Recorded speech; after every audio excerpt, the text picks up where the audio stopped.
Thank you. It's lovely to see so many people here today, especially given that it's really become winter all of a sudden. So thank you for making the effort to come. It's really lovely to see you. My plan is to do a little overview of the scheme to date, and then I'll hand over to our guest speaker. Oh, sorry, that's me. So I thought I would talk with you, like I usually do at these participant forums, about what's happening in the scheme, just to give you a bit of perspective.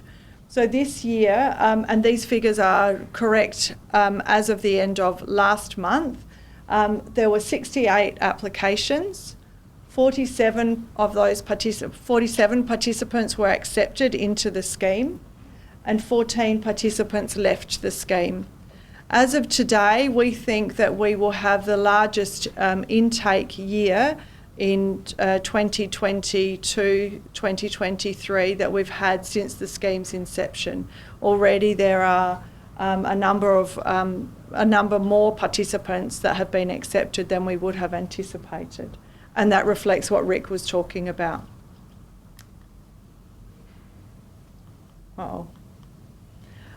So since the scheme started, there have been 493 applications and 418 participants accepted into the scheme. 77 participants left the scheme. So by injury type, as many of you know, brain injury is the most common accepted injury into the Lifetime Support Scheme, and there are 295 participants who have a brain injury. 57 participants have an amputation, 56 have spinal cord injury, and 4 with burns.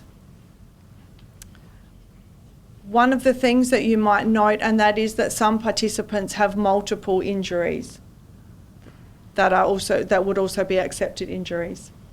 So if we look at it by age range, you can see where you might fit, whether you're in the most common band or not. So you can see that there are participants between the ages of 0 and 10, of which there are not very many, and then participants who are over the age of 65. And of those, there are 52 participants. What we know is that many participants will be in the scheme for around 30 years. So you could expect that that age profile will change over time as the scheme grows. All right, one of the things that I wanted to talk to you about, that's just an overview of what's happening in the scheme. Rick talked about the SALSA replacement project, so that's our records management system that service planners use to record information and also to plan the funding around treatment, care and support for participants. That system is changing, as Rick said, on the 3rd of July. One of the significant things that will happen as a result of that, and that is that the participant portal, which a small number of participants have used, will be closing. We will have a participant portal developed in the future, but from the 3rd of July that portal won't work, and we're communicating with each participant that has used it in the last year to talk about other ways that they can access that information. And I'm hopeful that next time we meet together that I can talk to you about what the new portal will look like. So from a services update, since the last participant forum, we have welcomed 3 new service planners. And at the time of this slide, I think that we've got all 3 new service planners here. They're at the back of the room waving, thank you. So you might get to meet them. So it's Angela, Looming and Madeline who have joined us. Madeline started last week, middle of last week. And the other 2 are much more experienced. They started 2 days before Madeline. All 3 of the new service planners will be working in the Living Life teams, so you may come into contact with them. We anticipate that we will need to recruit for service planners again, but you probably won't see any new service planners until early in the new financial year. We've also got a new service planning manager who is the manager of the Living Life team. She's come to us from SA Health, and her name is Jessica Stott. So some of you might have contact with her over time. We've also got a new lead participant support officer who is hiding here in the middle, and that's Scott Cadell. So you may have contact with Scott over time as well. So welcome to those new people, and as participants, if you come in contact with them, please share what you know about the scheme and the things that matter to you, because we want them to learn those things too. All right, one of the big pieces of work that we're doing at the moment, and that is that we're looking at what the Living Life model looks like.